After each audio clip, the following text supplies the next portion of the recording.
ഇന്നത്തെ പരിപാടി അതെ, ഇന്നത്തെ പരിപാടി എന്ന് പറഞ്ഞാൽ ലുലു മാളിലേക്ക് കയറുക കേട്ടോ. വേറെ ഒന്നുമല്ല, ഞാൻ ജസ്റ്റ് ഡ്രൈവറായി പോയപ്പോൾ അവിടെ കയറുന്ന ലുലു മാളിൻ്റെ കാഴ്ചകളാണ്. ഈ അവക്കാഡോ എൻ്റെ കുറേ നേരമായി ഈ കണ്ണിലിങ്ങനെ എന്താ ഇതിനകത്ത് ഉള്ളതെന്ന് അറിയാൻ വേണ്ടി ഞാൻ 2 അവക്കാഡോ വാങ്ങി വെച്ചിട്ടുണ്ട്. ഇന്ത്യനും അല്ലാത്തതും ഉണ്ടായിരുന്നു.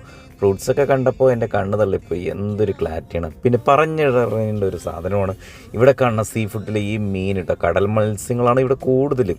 അതിന് പുറമെ എനിക്ക് തോന്നിയത് ഏറ്റവും നല്ലതെന്ന് തോന്നിയത് ഈ ഒരു മീനിനൊക്കെ അവർ അതായത് മസാല പുരട്ടി വെച്ചിരിക്കുന്നത് ഏറ്റവും ബെറ്റർ. എനിക്കിതാണ് നല്ലതാണെന്ന് തോന്നുന്നു കേട്ടോ. അതുപോലെ തന്നെ ഇവിടെ ബീഫ്, മട്ടൻ, ചിക്കൻ എല്ലാം ഇവിടെ ഫ്രഷായിട്ട് തന്നെ അവർ ചെയ്തും തരും. ഇനി കിച്ചണിക്ക് വേണ്ട കരണ്ടി അല്ലാത്ത എല്ലാ സാധനങ്ങളും ഇവിടെ ഉണ്ട് കേട്ടോ. അപ്പം അങ്ങനെ എക്സലേറ്ററിൽ കയറി ഞാൻ ചെറിയൊരു സലാഡ് പോലത്തെ ഒരു സാധനം വാങ്ങിയായിരുന്നു. അപ്പോൾ അത് കഴിക്കാമെന്നും പറഞ്ഞ് മുകളിലേക്ക് ഇത് എക്സലേറ്റർ കയറിപ്പോയി. ചിലവർക്കൊന്നും എക്സലേറ്ററിനോട് താല്പര്യം ഉണ്ടാവില്ല കേട്ടോ. അപ്പോൾ ഇതൊരു ഹെൽത്തി ഫുഡാണെന്ന് എനിക്ക് തോന്നി.